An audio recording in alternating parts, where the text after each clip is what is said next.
In 2014, India's Supreme Court officially recognized transgender people as a third gender. 4 years later, in 2018, it struck down Section 377, finally decriminalizing same-sex relationships. Even with these legal victories, a heavy social stigma remains. It is rooted in a popular narrative that queer identities are a Western import that corrupts traditional Indian values. Striking down these bans signaled a return to the subcontinent's indigenous history.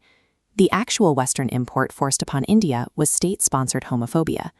Proving this requires an archaeological dig back through the historical record, revealing that modern LGBTQ+ rights are an act of decolonization. In the 1800s, the arrival of the British Raj brought the forceful imposition of Victorian sexual mores onto a deeply diverse culture.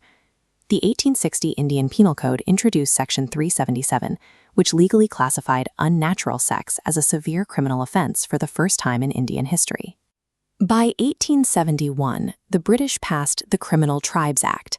This legislation was used to categorize the ancient Hijra community as a criminal tribe. These laws stripped Hijras of their inheritance rights and criminalized indigenous expressions of gender, forcing a previously integrated community into the margins of society. The British Empire sought more than territory. It required a population that was governable under Western moral standards, necessitating the erasure of India's cultural memory. The period immediately preceding British rule, the 16th to 18th centuries under the Mughal Empire, reveals a very different landscape. Instead of being criminalized, Hijras and eunuchs held prominent, trusted positions as political advisors, emissaries, and military commanders in the Mughal courts.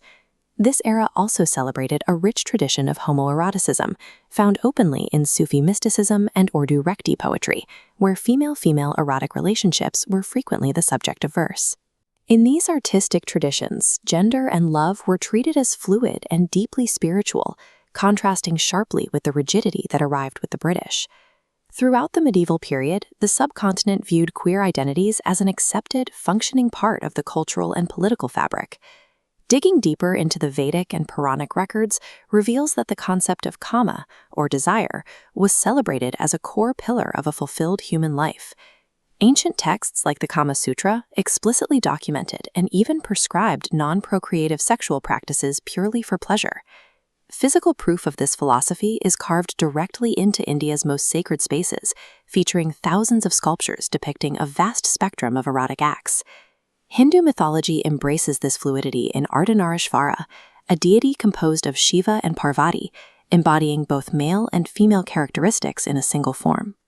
Foundational stories, like the account of the warrior Shikhandi in the Mahabharata, provide historical evidence of transmasculinity and gender transformation embedded in the culture. The most ancient forms of Indian culture explicitly celebrated the very identities the British later used to define Indian barbarism. Returning to the present day, the legal battles at the Supreme Court appear in a new light. The laws that oppressed queer Indians for 150 years were alien impositions. Striking them down is an act of cultural restoration. While the laws have fallen, the effort to erase over a century of colonial amnesia and social stigma continues today.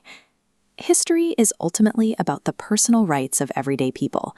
For modern India, reclaiming these diverse identities is reclaiming its true self.